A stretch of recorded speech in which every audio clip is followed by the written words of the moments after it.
So today, we're going to be moving fast. We're cramming 10 pounds into a 5-pound bag, so to speak, right? So we're going to go bang, bang, bang, try to fire some of the submissions, right? And then try to link them together. We'll try to get as much as we can covered. Most of you guys are here for 1 or 2 classes, so hopefully, if you came to a couple classes, some of the things will be reviewed, and some we might build new. But let's just get started. Here, Anthony, come on. So, come down. We're going to start right in mount, save time. We talked throughout the week about low mount, standard mount, high mount, right? We talked about side mount, S mount, different types of mount. So we're going to start just in our kind of standard mount here, right? The first technique, guys, we're going to go with basic cross lapel choke.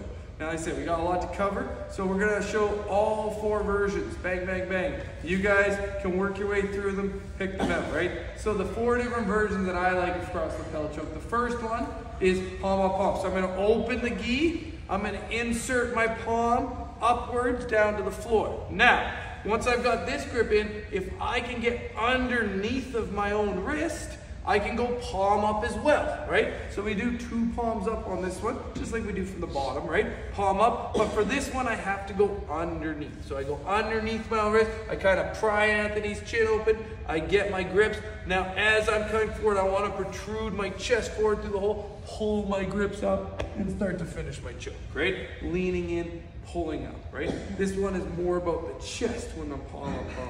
The next version, I go in palm up, right? But Anthony's blocking this hole underneath, so we can go over top. This one ends up palm down, right? Where we karate chop my hand in, like we say, right? I karate chop. Sometimes, guys, beginners like to insert their thumb here.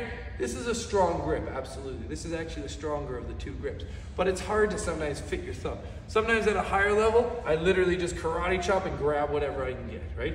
But that's the concept. Palm up, palm down. Remember, we're using our knife edges, not the flat sides, right? So I'll follow your thumb down, you follow your pinky down. Those sharp bones, that's what we want on the crowd and the jugular. And don't leave this flexion in your wrist, right?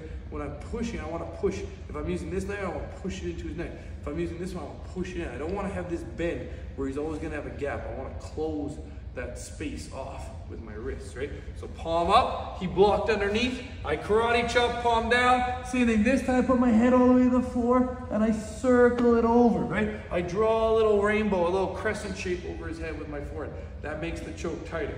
So version 1, palm up, palm up. He blocks this one, I go palm down, I take a grip, I put my head down to the floor, I finish, right? Version 3, he's getting a little wiser, he blocked it under, I blocked the karate chop too, he's blocking the top side. So now it's harder for me to finish my grip. I'm gonna reach behind. I like to do like a curl here, drop your elbow in, lift his head a little bit off the floor.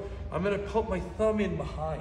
This doesn't set off as many alarm bells, right? Because both my hands are on the same side. He doesn't have that same kind of immediate reaction of like, oh, I have to defend the choke because I'm reaching over here. He feels like I'm just holding. Then when I find the opportunity, I'm gonna swim my elbow around, same as last time. Now I'll palm up, palm down. I got the same choke. I put my head down, I circle to finish, right? Just a little sneakier setup for the same. So I go palm up, he blocks underneath, he blocks over top, he stops me from getting my karate chop, so I come behind his head and I circle around, right? Same finish, this way.